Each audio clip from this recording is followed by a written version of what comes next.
unemployment compensation, which is actually set to expire in July. So we don't know much.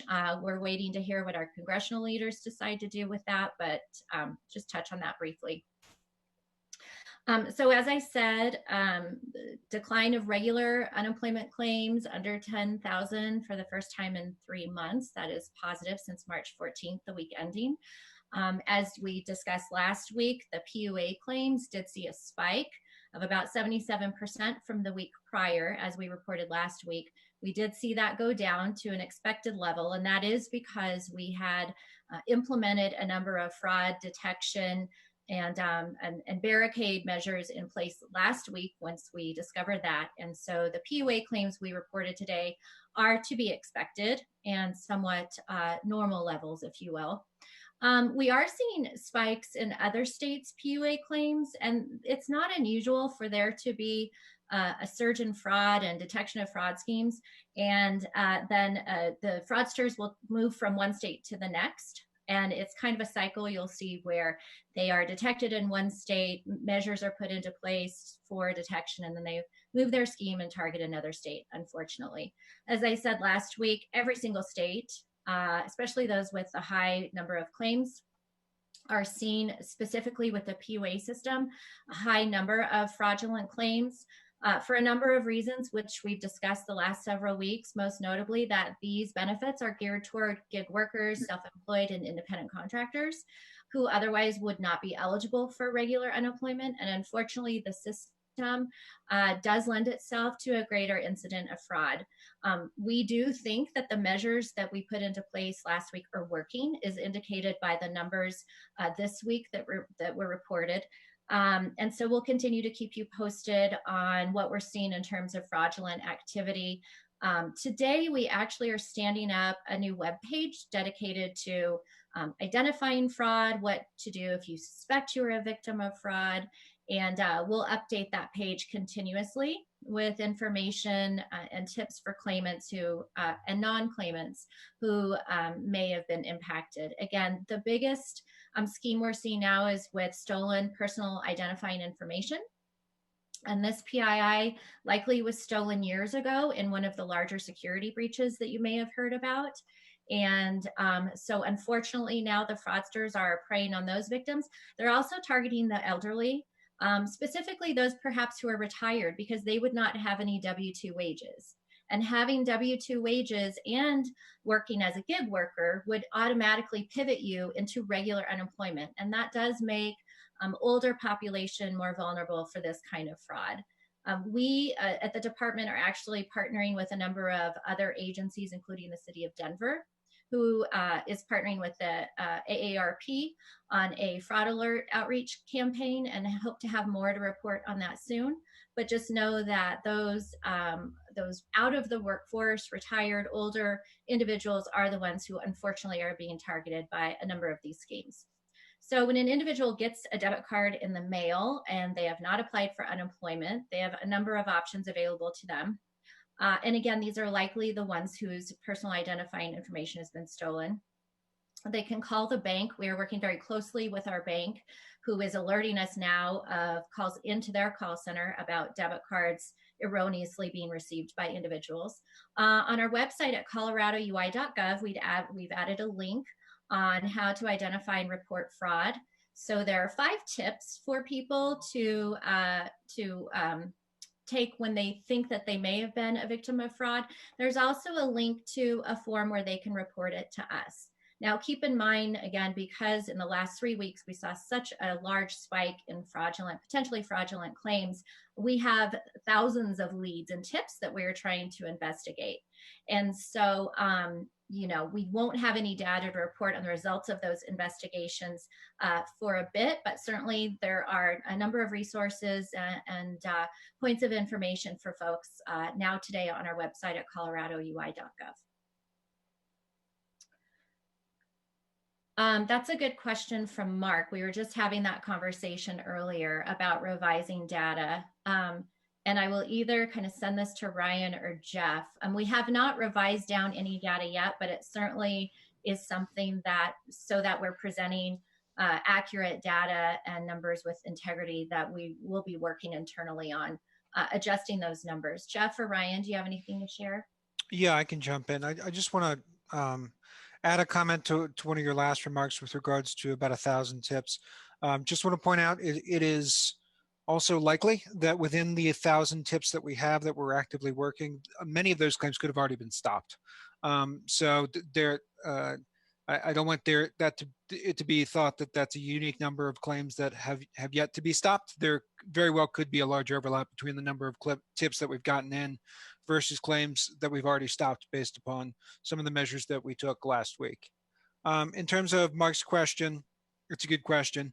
And so to be clear, this week's number, meaning the week ending the 20th, would have been a larger number had we not taken significant measures to stop claims from ever filing. And that's why we saw the drop in the week of the 20th. Going back to the week of the 13th, yes, there could be a downward revisement of those numbers. That would, if that happens, that would be reflected in probably a few weeks' time. And Katie, to your question, I don't know that we have any data to share kind of pre-COVID claims fraud investigations and current. I think that 77% increase in PUA claims versus the week prior is certainly adequate indication of an increase in fraud, specifically within this new expanded eligibility program.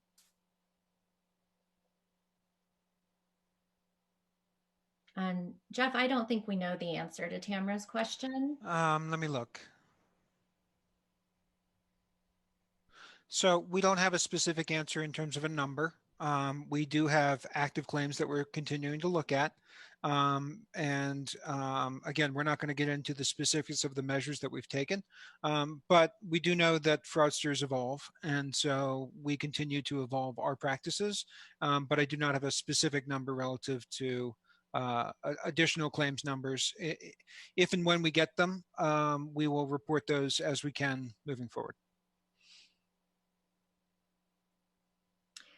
And just as noted earlier, looking at other states, claims level reported today, you would see an increase in these PUA claims in other states, notably from weeks prior. So it would not be unusual that the fraudsters have hit a state, they move on to another state. Another measure that we've been putting into place, as we've mentioned before, is working with other state labor agencies in a national network called the Suspicious Actor Repository, or SAR. And this is where states can share tips and leads and cross-match and information when they are able to detect a fraud scheme. And so, part of the fraud detection is really what we hope is prevention. And so when we detect it, sharing that information with our partner states, and so they know how to prepare their systems to meet unfortunate and unexpected fraud schemes that may hit their systems. And we'll get to, Charles. No, we were asked this question about fraud numbers earlier, and we don't break it down to the county level. A couple of reasons. Number one, as you can expect, our fraud unit is overwhelmed trying to manage and investigate these claims in partnership with local law enforcement, Secret Service, FBI, and financial institutions. So right now we don't have any county level data, but as we do, we'll certainly share that.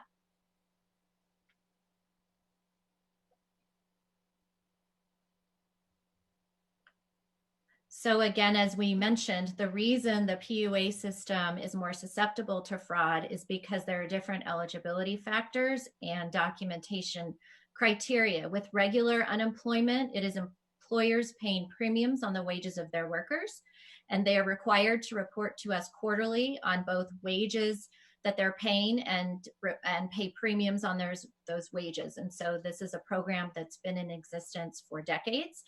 PUA has been in existence since March It was stood up relatively quickly, and it's an expanded group of workers who never before were eligible for unemployment, self-employed independent contractors and gig workers. And the way they are able to validate their wages are through tax returns. And mostly that's the number one financial document that's required to validate wages.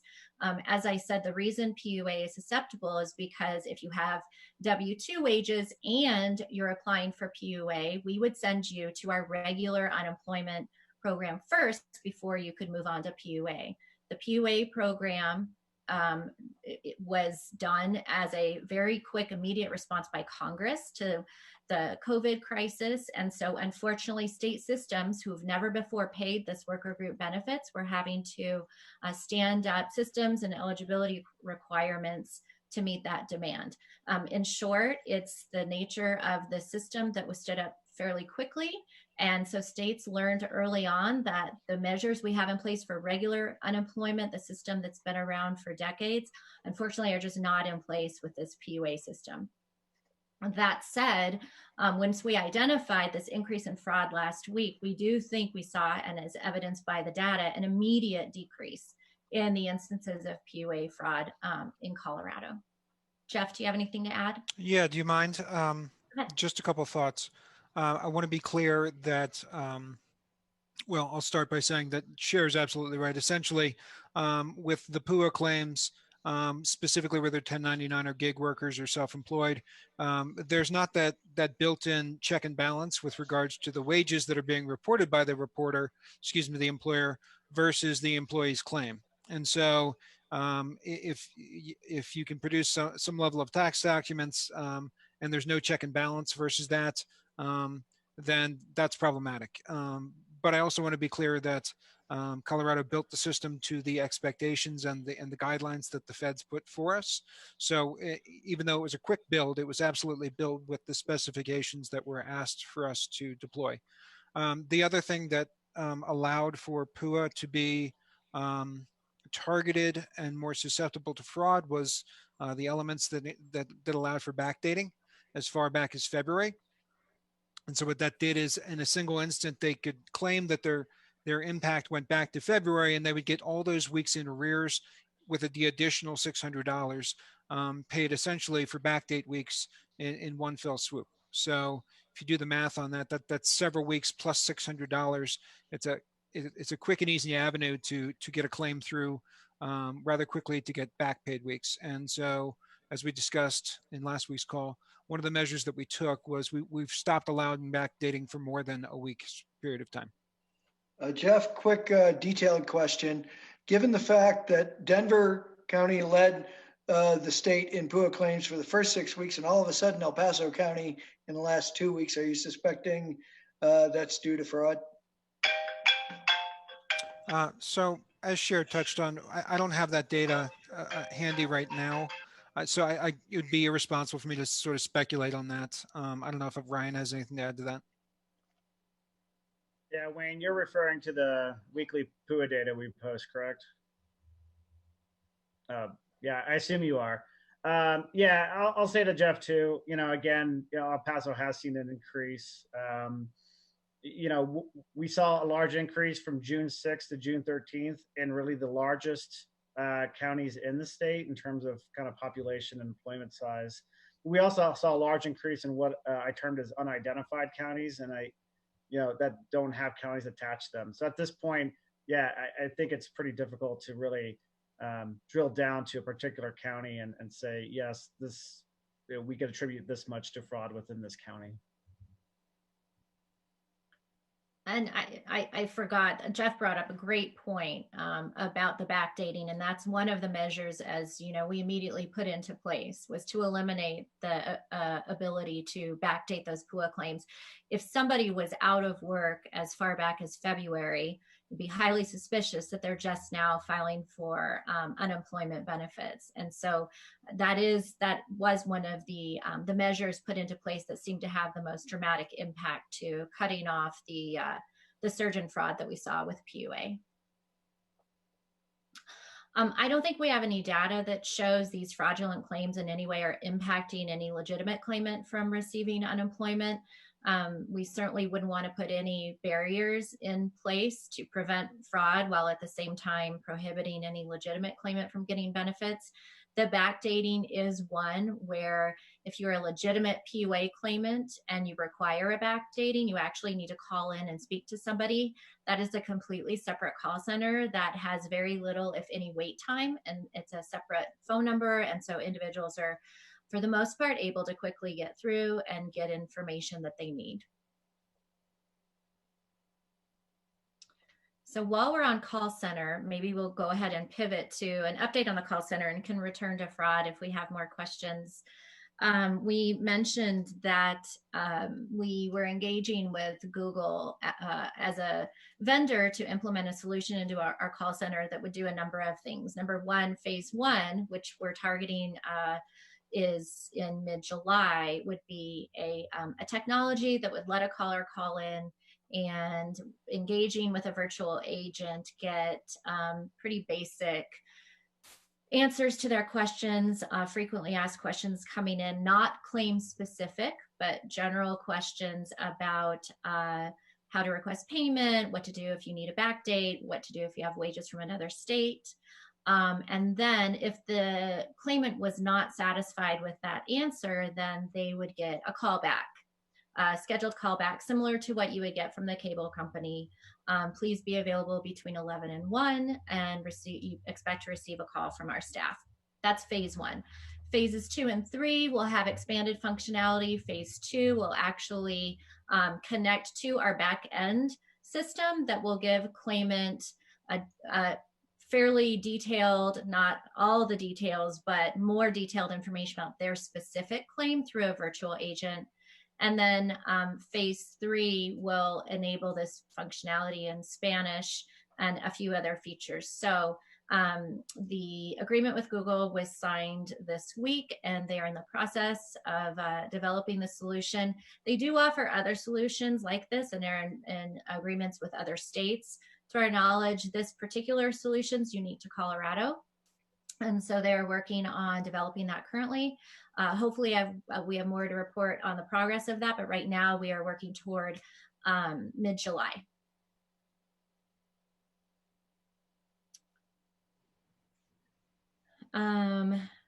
Jeff, you may have addressed Katie's question. I'm just looking. Yeah. Yes, I did. We're about 4 weeks out in terms of scheduling the lobby. Do you mind if I just add to a couple points you were mentioning about Google? So just reiterating some points the chair and I have covered in previous calls.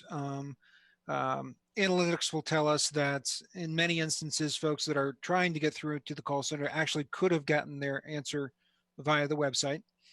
So that leads us to high hopes with regards to the solution that we're implementing with Google, with regards to integrating the virtual agent into phone calls at the front end of the phone calls. And then furthermore, the capability around scheduling calls that will allow a level of predictability and equal access to folks that are having trouble getting through. So eager about these solutions and what they can provide for the claimants. And I think that will put us in a better place with regards to access and predictability of when they can get service. We are seeing some no-shows with our on-site access to staff, unfortunately, and that's to be expected. Somebody will request an appointment and then get through to the call center or start receiving their benefits or find the answer online. We do have a cancel appointment function, so we certainly would encourage folks to use that because that can open up potentially, if they know early enough, a slot for another claimant who needs assistance. But we are seeing some no-shows, which again is to be expected. Generally, folks are getting their answers addressed within 15 minutes or less with these on-site appointments. And as Jeff said, tracking some data and analytics about the reason for the visit. Generally, there are things we've reported on before, how to request a benefit payment or individuals not knowing they actually do have to actively request benefit payments continues to be one of the top issues people are calling into the call center. And so again, our how-to video series, our chat bot, expanding our website information, all of these things we're hoping to continue to address the reasons people are calling or making on-site appointments so people can get the answers that they need without having to engage with a person. Okay, I'm going to punt to Ryan in a minute to talk about insolvency. I just wanted to close before I send it over to Ryan with a quick update on pandemic unemployment compensation. A few of you asked this week about what the status of that is. It's set to expire. And again, PUC is the extra $600 a week on top of an individual's regular unemployment benefit amount available to regular UI claimants and PUA claimants. We've paid over $1.4 billion in PUC so far since it was implemented. And right now it's set to expire July 26th. We don't have any early indication on what Congress might do, whether they will extend the 600 a week, reduce the 600, perhaps have a tiered phase out approach, or maybe even turn it into a return to work bonus for workers. So all of these things are being discussed at the congressional level. And certainly we would like a decision sooner rather than later because we have systems to reprogram and claimants to notify. But as soon as we get word, we will certainly share it with you. And with that, I think I will turn it over to Ryan. Thanks, Cher. And Charles, I'll address your insolvency question just at the end of my talking points. I just have a few talking points. Let's start off with the most recent initial claims data. Again, that data, the most recent data available is for the week ending June 20th. As we mentioned in today's press release, 9,882 regular UI initial claims were processed for the week ending June 20th. That marks the first time in over 3 months that regular UI initial claims have fallen below 10,000.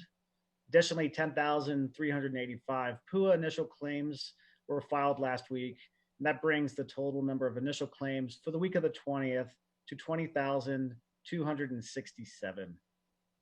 As has been the case for the past month and a half, continued claims for the week ending June 13th maintain this trend of a sawtooth movement we have seen on a week-to-week basis. Approximately 258,400 continued claims were filed for the week of June 13th. That's a slight increase from the week prior. An average of 254,000 continued claims have been filed over the past 7 weeks. And again, that's that weekly average of 254,000. On the positive side, I think there's a chance continued claims for the week of June 20th fall below 240,000 for the first time since late April. However, we will have to wait until next week to confirm that number. Going beyond next week, it will be crucial to continue monitoring whether continued claims are starting to trend in a downward direction. The department paid out a little over $90 million in regular UI benefits for the week of June 20th. Weekly benefit amounts over the past 9 weeks have deviated a little, ranging between 84 and 96 million over that period. As we detailed in today's press release, close to $1,971 million in regular UI benefits have been paid out since the end of March. If we were to add that total regular benefits paid out from January to the end of March, that would equal $1,077 million in regular UI benefits paid out so far in 2020. That does exceed the prior record of regular UI benefits paid out in a single calendar year. In 2009, $1,060 million were paid out in regular UI benefits. And since the programs were launched on April 20th, a total of $327 million in pandemic unemployment assistance benefits have been paid out, along with nearly $1.5 billion in federal pandemic unemployment compensation. So shifting to the trust fund, we estimate that there's probably about 450 to 500 million remaining in the UI trust fund. We have one more full week left of benefits to pay out for this state fiscal year for the end of June. So I think it's possible that the trust fund will be pretty close to 400 million for June 30th. That is a lot higher than we anticipated, say, about a month and a half to 2 months ago. And that should extend solvency of the trust fund to possibly late August to early September. Again, this is kind of on a moving scale. We'll adjust those estimates as more data come in.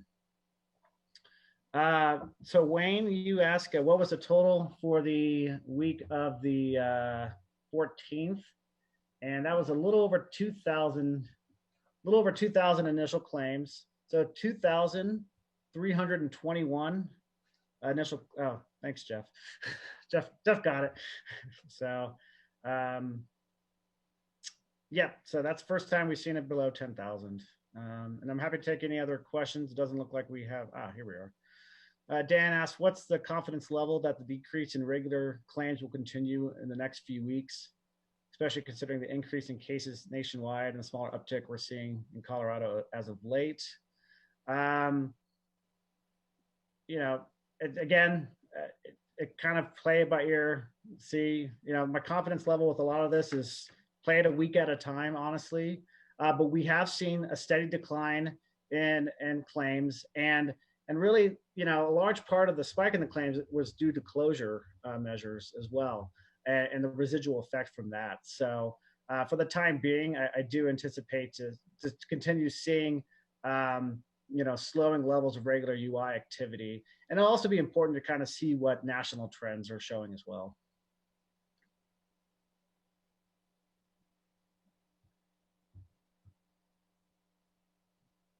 All right, Cher, I'm going to kick it back to you. Oh, wait, no, not. So when the trust fund goes insolvent, is there any gap to claimants in weekly checks? And I think we've discussed this before, but from the claimant standpoint, it should be a seamless transition for them, no interruption in payments. It's really on our side in terms of having to borrow from that federal account.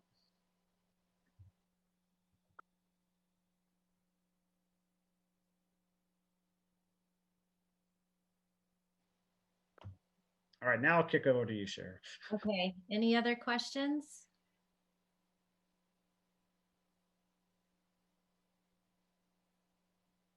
Okay, seeing none, go ahead and send me an email or give me a call if you have any follow-ups or requests for additional data. As a reminder, county level data is available every Tuesday, generally after 5 o'clock. So I'm sorry it's after your deadlines typically, but look out for that. We are trying to get it out, linked to you as soon as it's up. By the way, you don't need to wait for the media advisory. You can just check LMI Gateway, LMI Gateway CO, Ryan? CO LMI Gateway. There you go. Hey, you got it. COLMIgateway.com. And if we're late in sending out our media advisory, you can also just hit the website and see if it's been refreshed yet.